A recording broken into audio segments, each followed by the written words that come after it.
Hi, boys and girls. Today we're going to be talking about an improper fraction or a mixed number. So it actually has two names to it. All right, so let's go ahead and get started. First thing I want to do is I actually want to build one. So let's go ahead and we're going to give it three parts. Okay, I'm going to put it right there.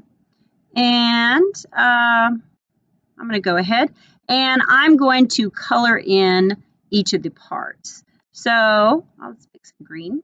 So I have this, there's three parts. Well, actually, let's do this. There are three parts.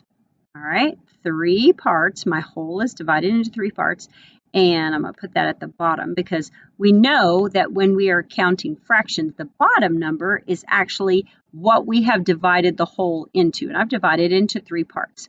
All right, so let's go ahead and I'm going to do some coloring in. So this would be one of the three parts, that's 1/3, and one of the three parts, which would be 2/3, and one of the three parts. Well, guess what? I have all three parts colored in, don't I? So I have 3/3 colored in. Do you notice that right now I have the whole thing colored in? There are no white parts, so I have the whole. So 3/3, 3 out of 3 parts, equals one whole. Well, what if, boys and girls, what if I put another 3 parts up here? And maybe I don't want to color in all the 3 parts this time. Maybe I just want to color in one of the parts, okay? So now let's see what we do with this fraction. So I'm going to go back up here, and again, how many parts do I have? Well, I had 3 parts, 1, 2, 3. Here's my 3 parts, okay? Well, how many of those are colored in? I have 1 part that's colored in, all right? So if I look at this whole fraction, if I look at the whole thing, this all as my fraction right here, and put it together, what does that mean that this represents? Well, it says that I have one whole, kind of like that, one whole dollar, and then I have 1/3 that didn't quite make it to another whole. So I have 1 and 1/3. Well, guess what? This is called a mixed number. It's called a mixed number because I have a whole number and then I have a fraction. So I'm going to write this kind of just so we can remember. So let's say I have one whole dollar and then I had 3 cents. All right, if I had one whole dollar and then I had 3 cents. Well, this is like saying I have one whole fraction and then I have 1/3 left over. So it's called a mixed number because I mixed up a whole number and a fraction. Well, boys and girls, this also has something called an improper fraction. It has another name to it. So let's take a look at what the other name is. So I'm going to go back over here. And I am again going to look at how many parts did I put this circle into. Well, I put this into 3 parts. So I think I'm going to write it up here. So I put it into 3 parts, okay? And how many is this into? Well, this is in 3 parts also. That's exactly right. Now, if I look at this as one whole fraction, how many parts are colored in? Well, I have 1, 2, 3, 4 parts colored in, right?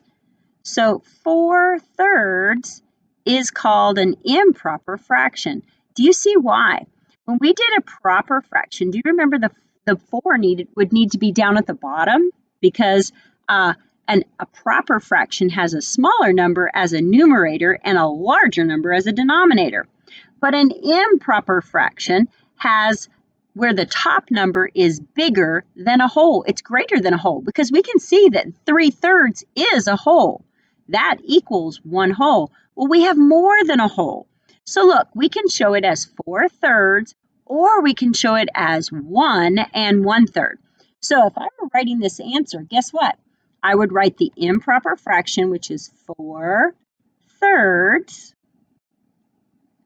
And then I could say that it is equal to, because it means the same thing, as one whole and then 1/3. All right, so I have my improper fraction as 4/3 and my mixed number as 1 1/3. And this would be the two names that we would give this fraction. Now I want you to notice something. Do you notice that both of these fractions their denominator is a 3. Do you see that? That's a 3, and this is a 3. And it's because this whole circle has been divided into 3 parts, and this whole circle has been divided into 3 parts. So it's kind of like we're working in the family of 3s. So I ask myself, what family am I in? Well, I'm in the family of 3s. What family am I in? I'm in the family of 3s. And so when I write my improper fraction, I need to show my family of 3. And when I write my mixed number, I'm in the family of 3. Okay, we're going to try another one. So I'm going to go down here, and this time I think I'm going to get a rectangle. I think I'm going to do 5s. All right, let's go ahead and divide our piece into 5. So you can see I have 5 right there. And I'm going to go ahead and I'm going to color in. I have, oops, I forgot again. I need to have, if I'm in the family of 5s, there's 5 of them.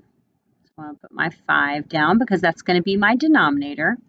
All right, and I am going to color some of these in. So I'm going to color in this one, 1/5, 1/5, 1/5, 1/5, 1/5. So I have 1/5, 2/5, 3/5, 4/5, 5/5.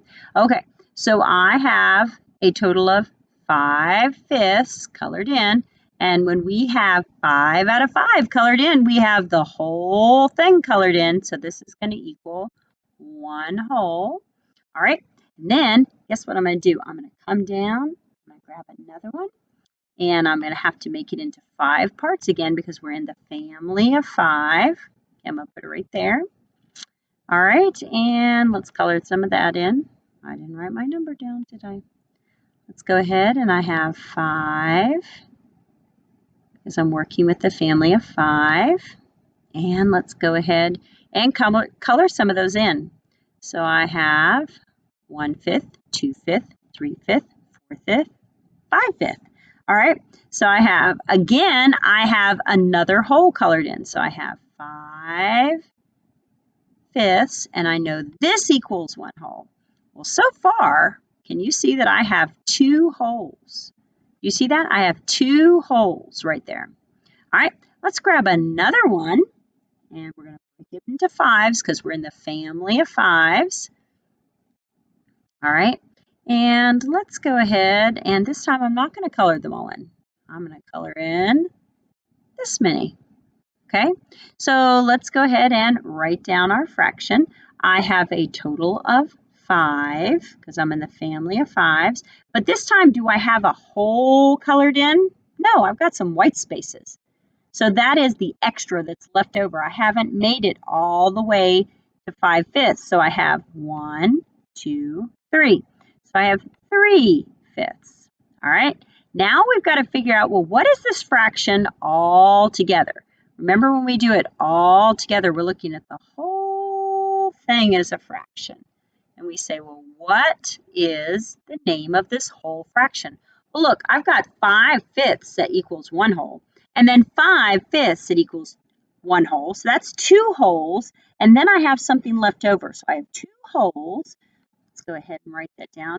I have 2 wholes. And I have 3/5. Okay? And that is going to be my mixed number. Because remember, when we have a whole number and then a part of a number, that is called a mixed number. All right, now let's find that improper fraction. Well, if you remember what we did with our improper fraction, we had to figure out what family we're working in. All right, and I know I'm working in my family of 5s. All right, and now I have to count all the colored spots. So you ready? 1, 2, 3, 4, 5, 6, 7, 8, 9, 10, 11, 12, 13. All right, so notice that I have 13/5. Okay, so remember, these two are equal because it's just 2 ways of saying the same thing. So the improper fraction is 13/5 because the number, my numerator, is larger than my denominator. And my mixed number is 2 wholes, there's my 1 whole, 2 wholes, and 3/5. Now watch this, this is kind of cool too. Look, 5 plus 5 is 10, plus 3 is 13. So there's where I get my 13.